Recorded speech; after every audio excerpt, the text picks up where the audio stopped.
In the heart of a Midwestern city, where riverboats once docked and pioneers pointed west, something strange cuts across the skyline. A monument unlike any other.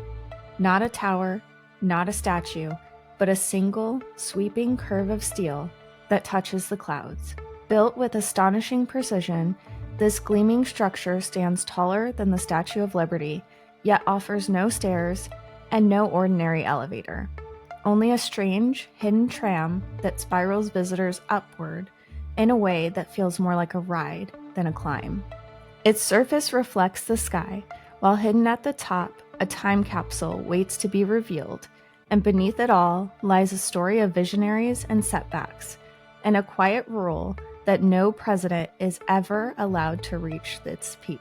Designed by a man who never lived to see it finished, it was once the subject of wild proposals, from colossal bells to bizarre obelisks, before becoming the iconic curve we know today. To most, it's a symbol of westward dreams, but to those who look a little closer, it's something more. An engineering marvel, wrapped in mystery, balanced perfectly between progress and the past. I'm Ash, and I'm the daughter. I'm Liz, and I'm the mom. And this is The Lesser Known.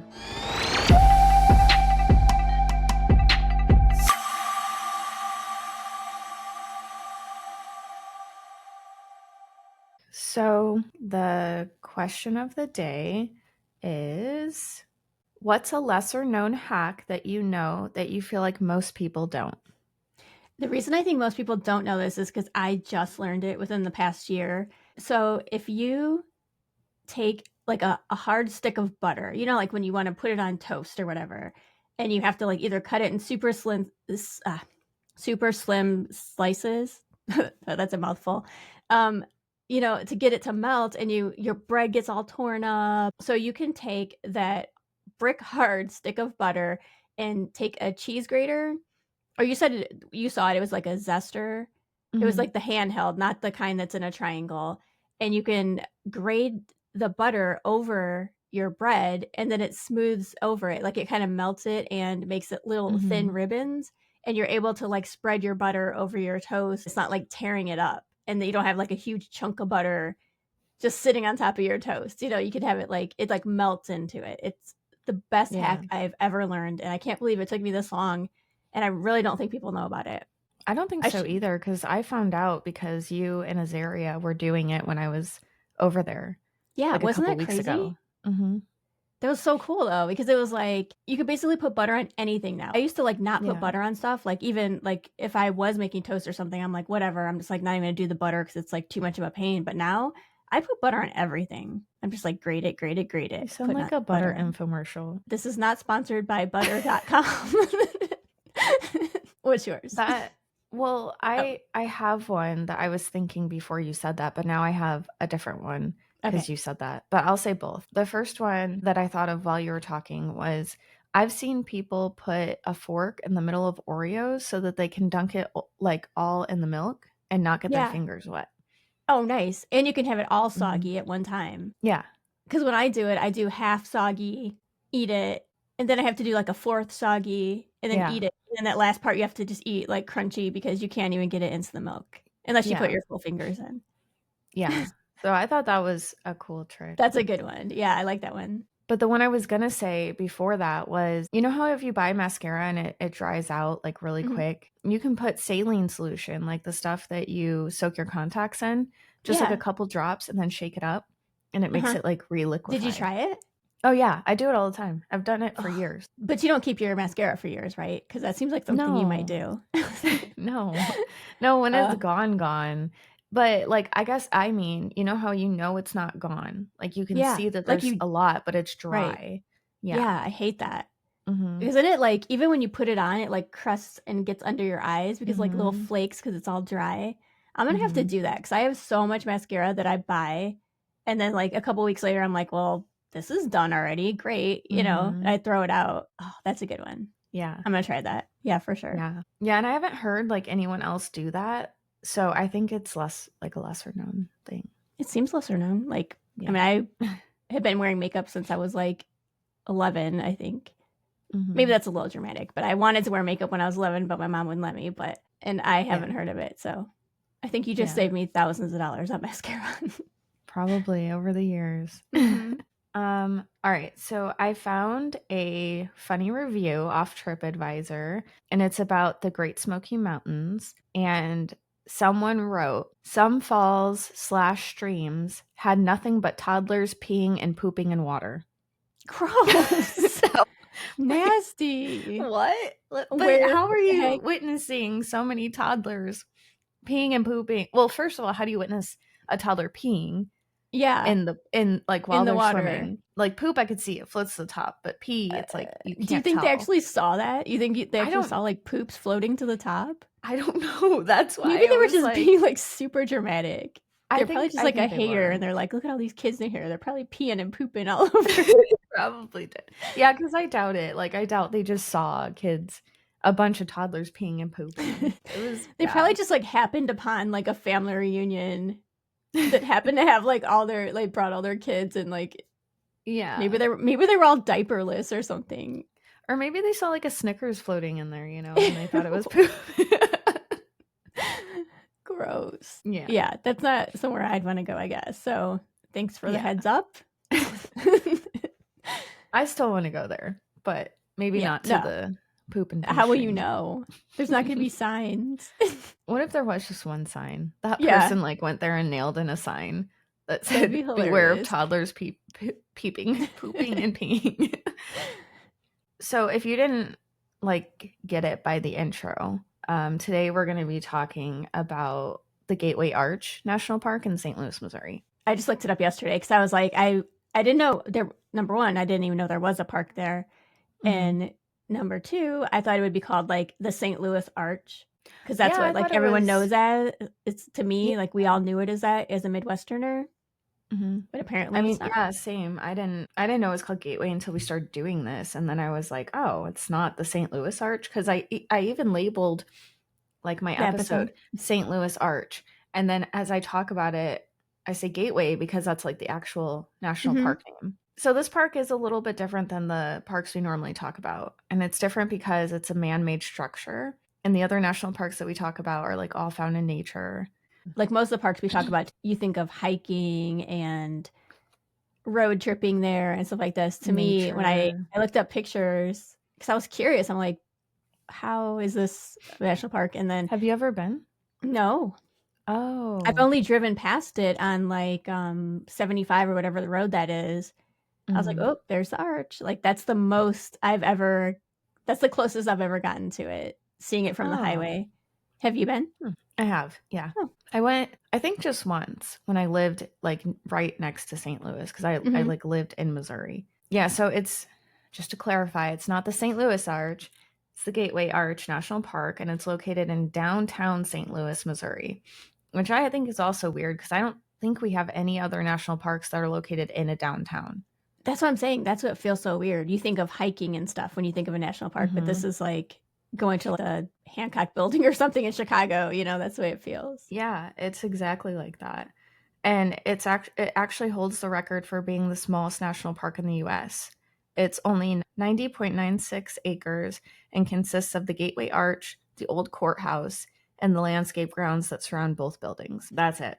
It's basically like going to like a college campus. Yeah, even smaller. It's like a portion of a college campus. This now national park holds a lot of history, which is why it was named a national park on February 22nd, 2018 by President Trump. Formerly, the area was known as Jefferson National Expansion Memorial, which is a mouthful. So we can see why they changed the name. Good job making it through that, though. Oh, thanks. I feel like I would have had to say it like 3 times. Yeah. Well, I think because I reread it over and over, like to practice, but it is a lot. And they established that in 1935, and that was established by President Roosevelt. And he directed the Department of Interior, which if you don't know is the National Park Service, to acquire and develop property along the riverfront in St. Louis in honor of Thomas Jefferson's vision of a unified nation. It also represents the westward movement of pioneers and explorers, particularly those who traveled along the Mississippi River. The courthouse is involved because of the Dred and Harriet Scott case, and they were slaves who sued for their freedom. And then between 1939 and 1942, 40 square blocks of condemned buildings were destroyed in St. Louis to make way for the memorial. In 1940, the city of St. Louis deeded the old courthouse to the National Park Service, and it was incorporated into the memorial. The memorial was great at first, but around 1947 to 1948, the city held a nationwide architecture competition to construct a new monument for the memorial. The Gateway Arch competition had a total of 172 entries and saw a variety of designs, such as 4 parallel concrete pillars, something resembling the Liberty Bell, and even a statue of the signing of the Louisiana Purchase. And of course, it also had the arch that we see today. 2 of the design ideas came from a father and a son, Eliel Serene and Euro Serene, which I could be saying those wrong. But I think that's how you pronounce it. Yeah. And these designs were the 4 concrete pillars and the arch. On the day of the selection, a telegraph was sent and addressed to E. Serene. So Eliel, the father, threw a party and celebrated the win with all of his friends and family. A few days later, another telegraph came through and alerted Eliel that the admin in charge of sending out the telegraph to the winner had sent it to the wrong person. The telegraph was actually meant for his son, Euro. Oh, no. Isn't that crazy? Yes. Which one did they end up doing then? I mean, obviously they did the arch, but which is it, the son or the? So the son was the one who made the arch. So okay. Euro designed the arch and created it. So he was ultimate, and that's the son. He was ultimately the winner. But could you imagine, like, no, if we had entered like a competition of some sort, and like then you thought you won? Yes. Yeah. And then like I actually found out that I won. Like that would be almost disappointing, but not. Yeah. Like I wouldn't know how to feel about that. Me either. Awkward. I know. Yeah. Because the people that came to celebrate the party, they're probably like, oh, yay. Then they get this telegraph saying, you know, hey, it was actually your son. Sorry about that. It's like bittersweet because it's a relative, you know, it's your, like, we're really close. So I'd be happy if you won anything. But it would be like if I found out that I won and then I found out that I lost, it'd be like, I'd be happy for you. But at the same time, I'd be like, oh, now what? And like, yeah. So sad. Like, do we still celebrate? How do we tell our friends what happened? Right. Because at that point, they probably had like told everybody. Yeah. I couldn't imagine that situation happening. Also, I feel like if I was back in that time and I was like just a spectator of like this competition, if I looked at the arch, I would think, wow, that's a really cool concept, but there's absolutely no way they can do that. You know what I mean? Because Missouri gets tornadoes and bad weather and stuff. So like how, yeah.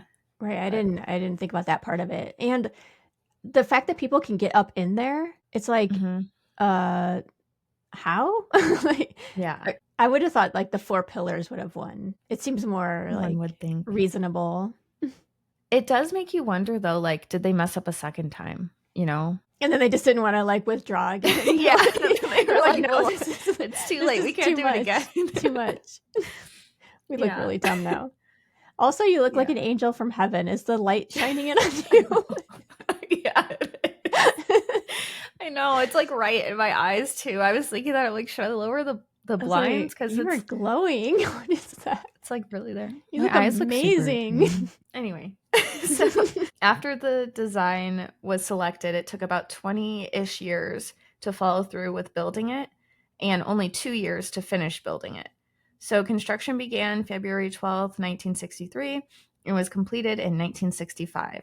Sadly, Euro died of a brain tumor in 1961, 2 years before construction began, so he never even got to see it become a reality. Dang. I know. Before I go into it, do you know how it was built or have an idea? I don't know anything about it, except that I drove past it and saw it from the highway. That's like literally all I know. Perfect. So it took some very precise measurements, obviously, to build this thing. And to me, it's just amazing because I can't even get the shelving right in our bathroom.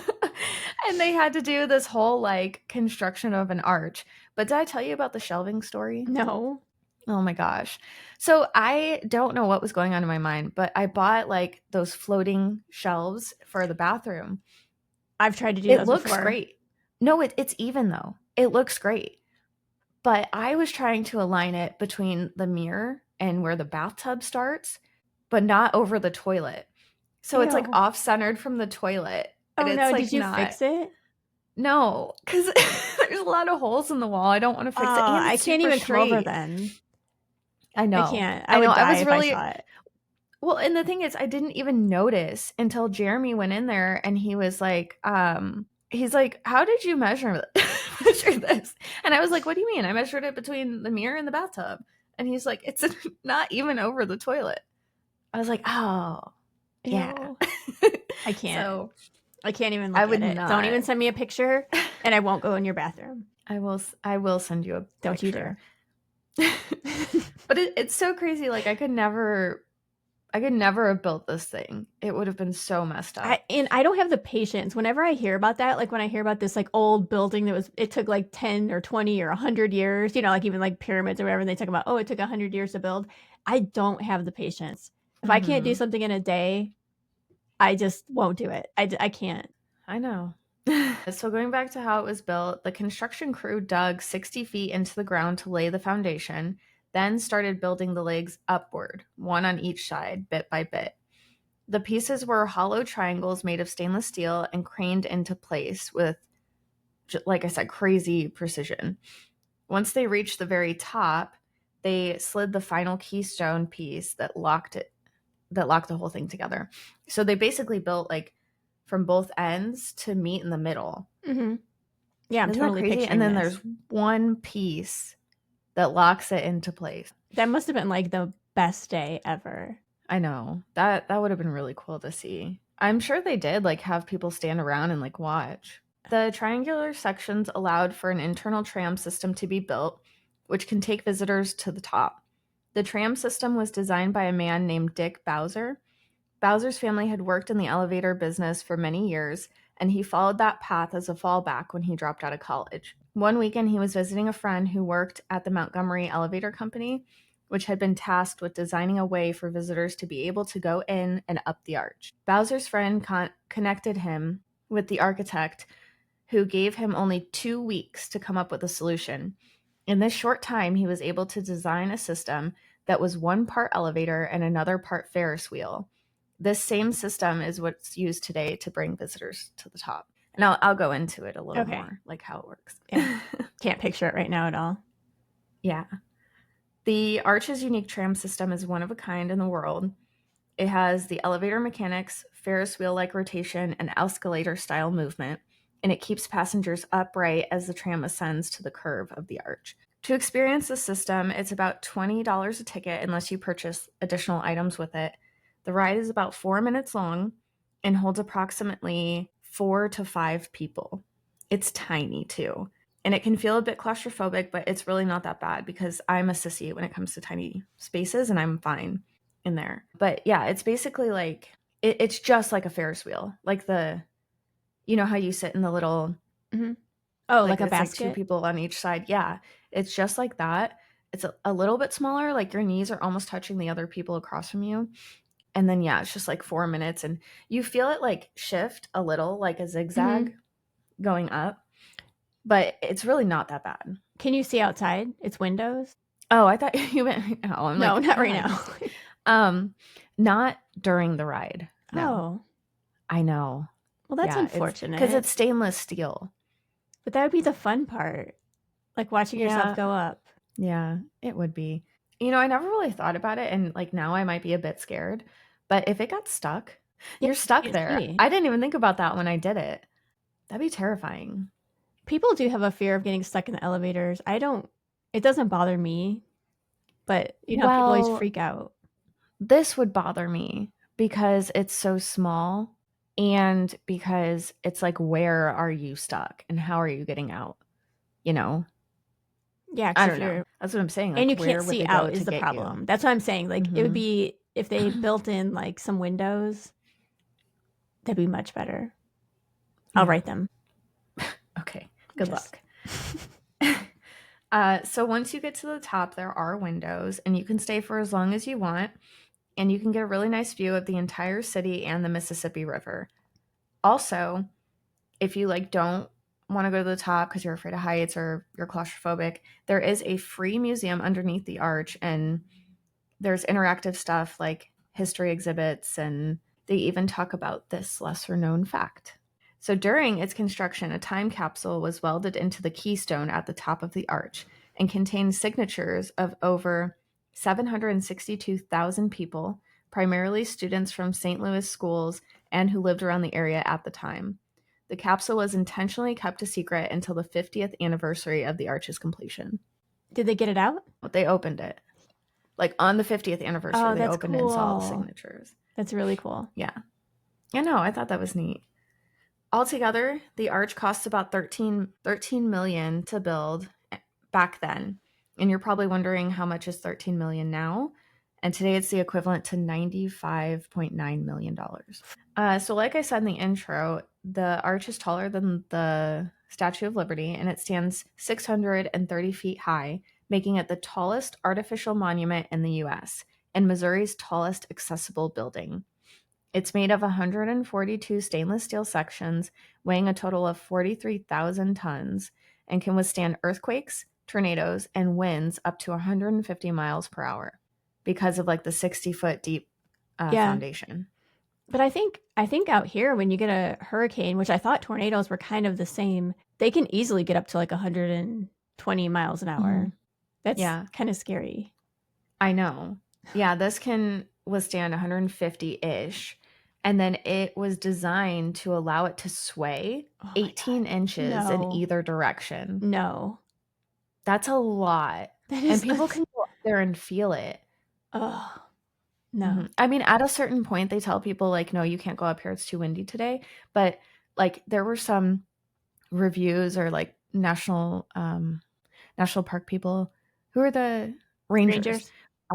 Yeah, but it's crazy to think there's rangers in the arch because, like, agree, it's nature. But anyway, there's rangers or a ranger at the top, and he said that it was windy and he could feel it swaying, and I would just get so sick. No way. But a 50, and this will give you like an idea of how much it can sway at a time. A 50-mile-per-hour wind gust will only move the monument about 1.5 inches in either direction. How can they even know that that's going to be okay? You know what I'm saying? How do they have, like, I don't know. I mean, I guess they had to test it because they have like reinforced steel going down it. So, and it was the same thing with even like skyscrapers and stuff. It's like the way they build those things is crazy to me. How they I build. just think the arch is crazier because it's this long, skinny arch, right? So it doesn't really have the support. Yeah. Like, I don't understand how. And it's not like it's the arch and then you have these like wires that are attached on both sides.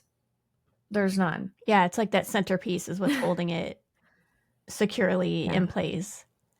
Which is terrifying. But surprisingly, during its construction, no one died and no safety nets were used. No safety nets? Mm-hmm. Oh my God. Yeah. Speaking of that, this is like one of the safest national parks in the U.S. and only, I think it said like 0.5 people have died over like the past however many years. So someone just passed out and was in a coma?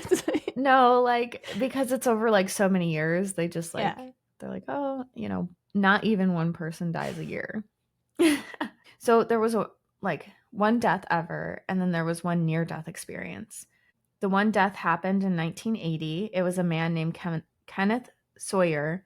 He planned to jump out of a plane and land on top of the arch, then parachute to the ground from there. No, that's on him. I'm sorry. That also, it's very illegal. I would imagine. He would have went to jail if he didn't live, or if he lived. Oh, so I guess it's I don't know. I don't know. But he did land on top of the arch, but he started to slide down the north leg. And then he reached for his parachute cord and pulled it, but the chute failed to open. So he ended up just sliding down the arch to his death. Oh my God. Isn't that crazy? Yes. That's so terrifying. And the near-death experience happened in the early 1990s. It was a man from New Orleans. He was 25 years old. His name was John Vincent, and he was well known for his daring adventures. He set out to base jump on some of the largest monuments across the country, from the World Trade Center to the Superdome in New Orleans. So the next place he set out was the St. Louis Arch, or the Gateway Arch, sorry.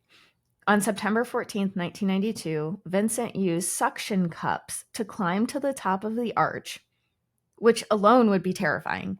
Like he had like these, Mm-hmm. So on his hands yeah, and feet. I think if this is the guy I'm thinking of, I think he did that with like the Sears Tower and other places. Is that what it is? They call them like Spider-Man or something. The World Trade Center. Maybe Is that's that the something. Sears Yeah. Tower? Oh, yeah. I But mean, I thought he got it's probably the same person. I thought he got like arrested because I thought you're like not supposed to do that. Well, no, you're not. Like, we'll see later Oh, okay. what happens, but yeah, I mean, you're not supposed to do that.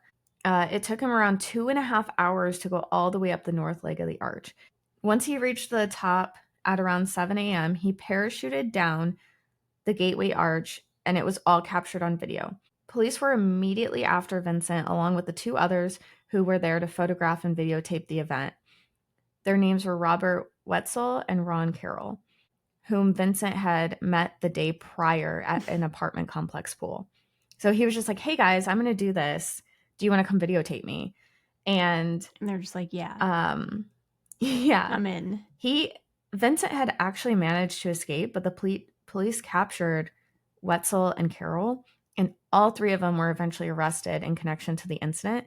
Vincent ended up pleading guilty, but I guess like there was a lot going on with that because Vincent like made it seem like it was their fault. And so I know, like they like forced him or whatever.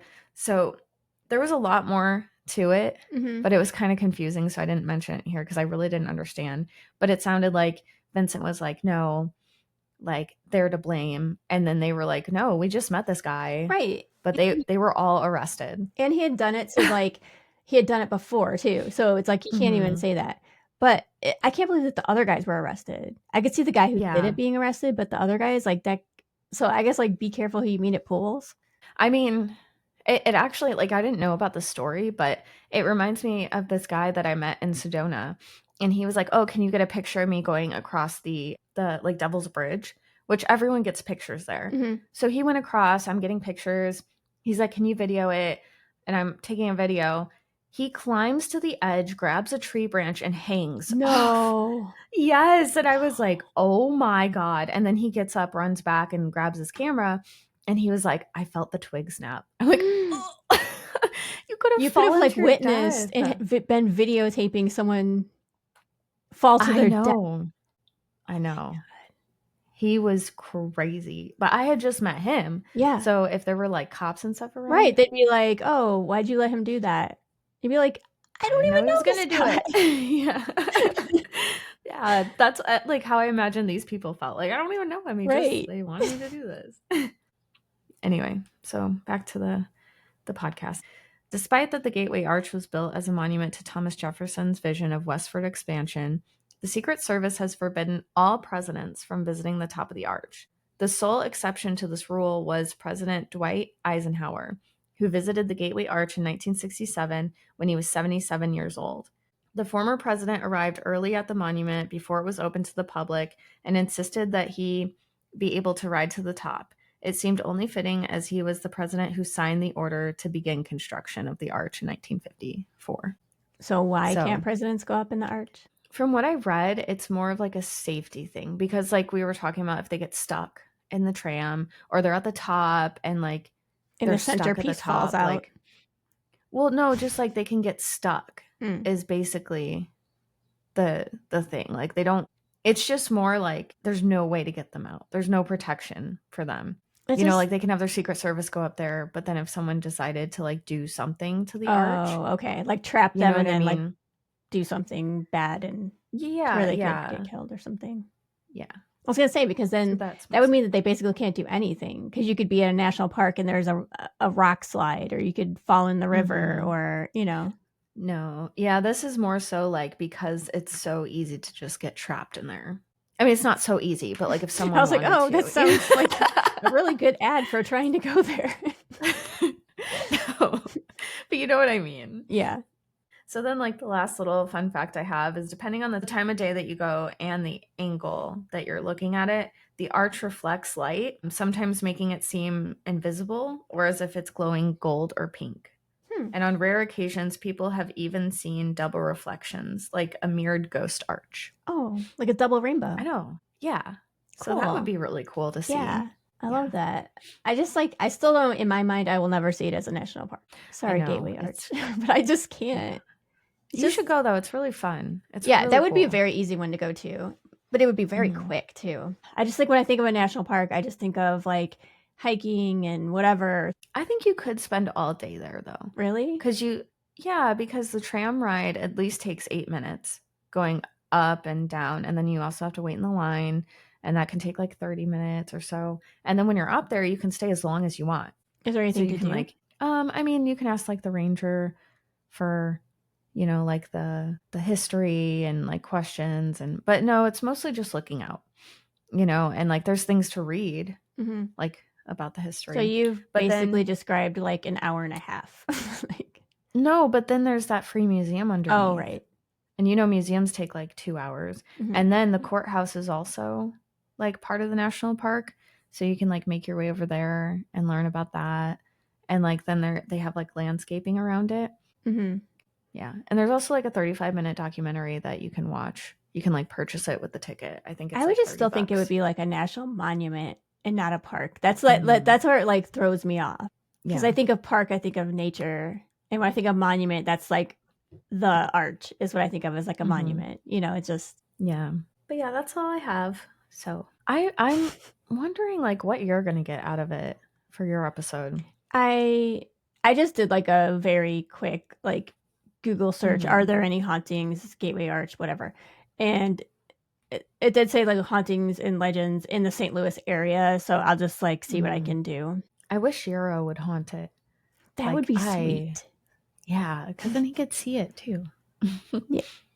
Finally, right? Maybe he is there. Since he didn't get to see it, maybe he's like, all right, like this was my life's work. I need to be here. Yeah, forever. Maybe look that up specifically, like Euro Celine or whatever his last name is. I'll look him up. Every time you say Euro, all I can think of is Nika had a boyfriend when we were in Miami named Euro. You know how Nika's her for dog. People who don't know, Nika is my dog, and she does not like other dogs, like other big dogs. And when we lived in Miami, we had to walk her outside, and it was like an apartment or like a condo complex, so we have to walk her outside. And the only dog that she had a huge crush on was this husky named Euro. And she acted like a puppy around him. She would see him and she would roll on her back and act like a puppy. And every other dog she wanted to attack and kill, she had the biggest crush on him. It was so cute. He could do no wrong. Like, that's adorable. She loved him. Cute. It's like the only one I've ever seen her act that way around. Barks and wants to bite. And he kind of like acted like she didn't even exist. He was like very aloof. He's like, that's why. I think so. I honestly think so. She's like, hey, pay attention to me. It was really cute. All right. Well, I'm excited to hear what you have to say next week. Me too. And we'll see you guys next week. All right. See you guys next week. Bye. Okay, bye.